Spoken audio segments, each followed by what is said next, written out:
Today I'm going to talk to you about sighting and how to sight when you're doing open water swimming. So if you're doing a race, it's very different to doing a marathon swim where you're swimming from point A to B and you've got a dedicated team with you.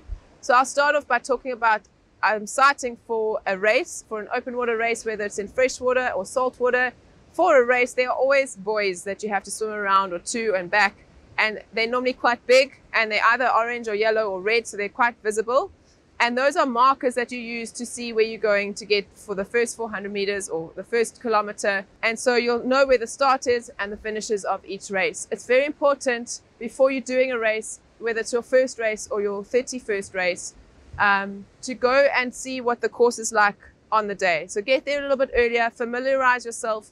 A lot of the time with open water swimming, the course changes depending on conditions. So they might change it from a there and back to just a one-way swim. And that you can only know on the day because of the variability of open water swimming. So when you're looking at different sightings for a race, go there a bit earlier, speak to the organizers, find out which route you're taking, and then have a look. They normally have a chart up with the buoys and the routes, and you can see what it looks like on the chart. Then go and look at the ocean or at the dam and say, okay, there's my first buoy, there's my second buoy, there's my third buoy, there's the finish. So that you have an idea of where you're going before you get in the water.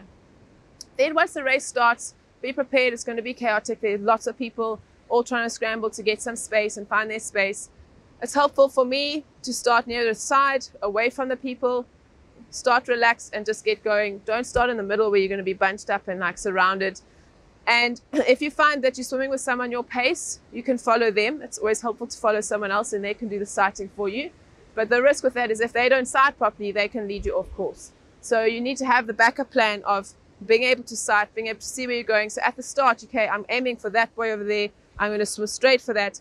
Every 20, 30 strokes, I'm going to put my head up and look and see where I am. If I can't see where I am, I need to stop, tread water, and like figure out my orientation and then go. What's also helpful, if you're swimming a sea race, you normally start on the shore. You can use the coastline as part of your sighting, as part of your landmarks. So if you're in the middle of the ocean where you can't see any land, it's very difficult and it's easy to get disorientated. But if you're starting on land and you're swimming along the coast, or you know where the shore is and where you're finishing, that also can help you for your sighting. So if you're doing a race where you swim out to a buoy, along the coast, back to a buoy and then in, you can actually swim and use the coast as your sighting. As long as you stay parallel to the coast, you don't have to spend so much time looking forward at where the buoy is and lifting your head. If you find it really difficult to breathe up while you're swimming, freestyle, you can sight doing a little bit of breaststroke. You can look up, do a few breaststroke strokes, and then you can see where the next buoy is. Another thing is in the sea or even in the dam, if it's very windy or there are big waves, it's sometimes difficult. You'll look your head up and you'll just see water, or you'll get water in your mouth. So what you must learn, what you can learn as you spend more time in the water, is just feel the movement of the water. And as you feel the movement of the water rise, that's when you want to look up. Instead of when you drop down, as you drop down, if then you look up, you're going to more than likely get water in your face, or you're not going to see anything. So it's also learning how to feel the water and how to time when you sight according to the movement of the waves or the swell in the water that you're in. So sighting is important, obviously, to make sure that you're going as directly as possible from A to B. And it's helpful to time that with the movement of the water so that you're not getting a mouthful of water. It's also helpful not to sight if you know that someone's legs are right in front of your face. You're just going to see their legs. So find some space, create some space around you, then look up and see where the buoy is, and then you carry on going. So that's for a race situation where you've got markers. Also in a race situation, there's always safety. There's people on kayaks, there's people, lifesavers around. If you're really stuck and you don't know where you are, you can ask a lifeguard and say, hey, where's the next buoy? Am I doing the right thing? And they will always be more than willing to help you. When you're sighting or doing a marathon swim, in all of those situations, it's a prerequisite to have a safety support boat with you. A lot of people go with just a boat with a motor, and that's where they work off. For me, I don't go without a kayak as well. It's really, really helpful for me to have a kayak because the kayak can stay with you the whole time. A boat tends to be a little bit away because of the fumes of the motor and the risk of them. Big boat, if there's a big swell, they can go into you. So I recommend always having a person on a kayak with you for your long marathon swims. And what we found with my team on my very first marathon swim, when I swam in Hawaii from Molokai to Oahu, we made the mistake of having the kayak on one side the whole time. And that was because the waves were coming from that side. And so every time if the kayak had been on the other side of me, he would have kept being pushed away from me. So he chose to stay on my right side the whole time. But because of that, and I used him as sighting, and in a swim like an island to island swim, there's no shoreline around you, literally in the middle of the ocean. So you've got no landmark to base your direction on. You really have to rely on your kayaker.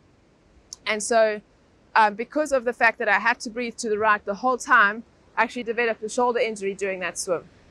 And so we learned from there that it's really helpful to just, the kayaker, every feed, they would swap sides. So it allowed me to breathe both ways, which is my natural breathing pattern, and it's a recommended breathing pattern to prevent injuries, especially for marathon swimming. But we just developed that strategy where every half an hour, the kayaker would swap what side he was from me.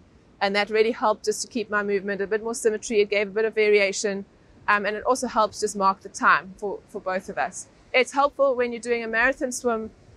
You really don't know where you are in space, and it's not very helpful to keep asking, how far am I, how far am I? It's not finished until it's finished. You swim until you finish and your feet touch the ground. And that's where your head needs to be, because if you keep on asking, am I almost there yet? And then you find out you've hardly moved, it's not very helpful mentally. So you just have to trust the process, trust your kayaker. Their job is to get you from A to B in the most efficient and safe way as possible. Their job is to make you straight. Their job is to look out for marine life like blue bottles and jellyfish, sharks, and other things. Obviously, you will see stuff too, but they have a very important job of safety and navigation to get you from A to B. Other sighting, if you are doing just a training swim, I do a lot of my training swims right here at Bike and Bean in Durban. And when I started out, I used to look a lot and see where the pier was and where I was going. I'd find a building and aim for that. Now it's very familiar to me, and I actually use the coastline a lot of the time just to guide me and go straight. And the team of swimmers I'm with have also learned, they tend to look forward a lot and stop to sight. And we've learned to just use the coastline as our guides. As long as we parallel to that, we know we're going to get to where we need to go. But other things that you can use to sight are buildings as landmarks. You say, okay, I'm aiming for that building, and then every now and then you just look up and you see where you're going. So those are my sighting tips. I hope that was helpful. If you enjoyed this video, please like it, please share it with your friends. And then if you want to find out more about open water swimming and tips to make you a better open water swimmer, please subscribe to our YouTube channel below. Thank you for watching.